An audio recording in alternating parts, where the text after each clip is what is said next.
fatomona ao aminareo any ry havana ny fahasoavana sy ny fiadanana avy amin'Andriamanitra ray sy Jesoa Kristy tompontsika. Amen. Fiantsona any Saoly sa fiantsona ny Ananiasy? Fiantsona ny Saoly sa fiantsona ny Ananiasy? Zany no misongadina indray amin'ny finainantsika anio amin'ny bokin'ny Asan'ny Apôstôly toko 5 ny andininy voalohany hatramin'ny andininy 7. Fiantsona ny Saoly sa fiantsona ny Ananiasy? Misy antso anankiroa samihafa izay asehon'ity nofinainantsika eto ity.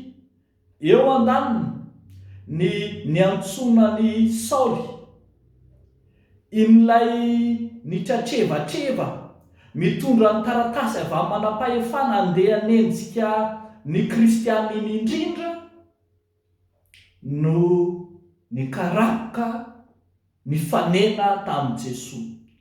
No tenen'i Jesosy mazava azy tamin'izany fa izao no Jesoa izay enjenao.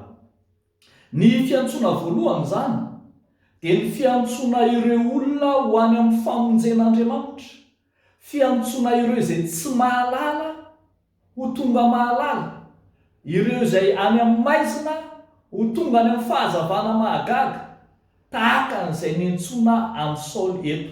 Antsika tsara ny dingan'izany fa misy fianjerana, fikarapoana, zay vao miaona amin'ny Jesosy. Dingana voalohany fiaonan'ny izay hino amin'ny Jesosy io. Dia hitantsika tsara fa tonga jamba ny masony, tsy nahinan-kanina atelony izy, nametraha tanana, natao batisa, dia izay vao lasa mpino. Fa misy fiantsona anankiray ihany koa izay Maria n'ity tenin'Andriamanitra ity, manomboka amin'ny andininy 10 hatramin'ny andininy 9, ny nanirahan'i Jesoa any Ananiasy. Ambara eto fa i Ananiasy dia efa mpianatra, efa kristianina, fa nandray antso mba hametra tanana amin'ny Saoly, izay tonga Paoly moa taty aoriana. Ny rahan'i Jesosy izy hametra tanana, kanefa hitantsika tsara ny fisalasalana, hitantsika tsara ny tebotebony amin'ny fahafantarany an'izany Saoly zany sy ny fanenjehana efa nataony, ny famonoan'olona izay efa nataony.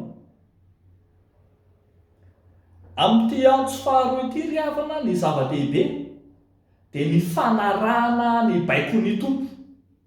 Mandeha fotsiny tsotro zao hoy isika omaly, fa eto ihany koa dia hitantsika tsara fa antsona ny mpino hanaraka tsakany sy andavana ny hafatr'Andriamanitra, ny baikon'Andriamanitra, tsy hisalasala intsony amin'izay efa nanirahan'Andriamanitra.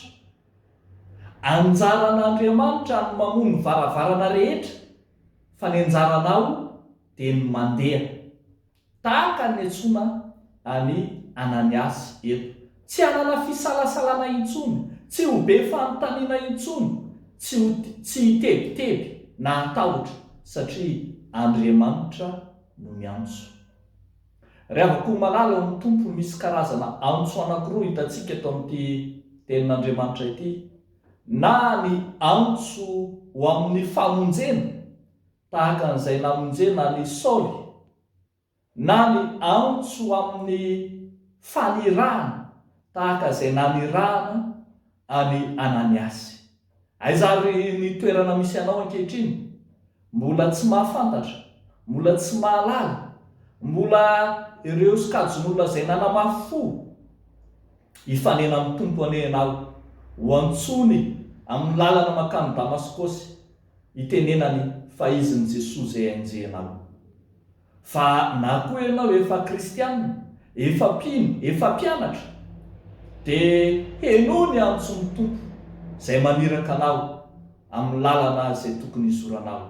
Tsy andao anao ny tompo, fa izy no anokatra ny lalana rehetra, ny anjaranao kosa dia ny mandeha ihany. Ko mahare zany, ry avako malala fa ho amin'izany no ny antsonanao. Dia n'Andriamanitra irery ny voninahitra. Amen. Ivavaka isika. Misaotra sy mideranao izay Andriamanitro, fa tsy mitsahatra miantso mpanompo maro samihafa hanao ny asanao ianao. Misaotra anao izay fa mbola afaka mandrehatra any, ny fahasoavanao izay mamangy anay amin'ny fotoana rehetra.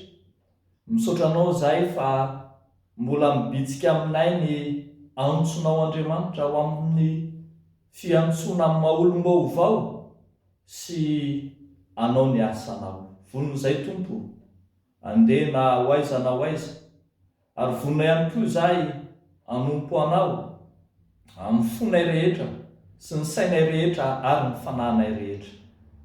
Dia indro apetraka am-pelatananao Tompo, vavaka manokana izay ho an'ireo izay mbola tsy mino anao, ho an'ireo izay tsy mahafantatra anao, ho an'ireo izay mininikipy, ho an'ireo rehetra izay mbola mandeha any amin'ny lalan'ny kafa. Tompo, ifanena aminao araka ny fombanao anay izy ireny, ka anehoanao zavatra mahagaga sy lehibe sarim-pantarina eo amin'ny fiainana. Dia atolotra ho azy ny famonjena izay efa nomenao sy nomaninao amin'ny olona rehetra. Dia mahatoky manananao izahay, ry Andriamanitray, ary amin'ny anaranao nanaovanay izany vavaka izany. Amen.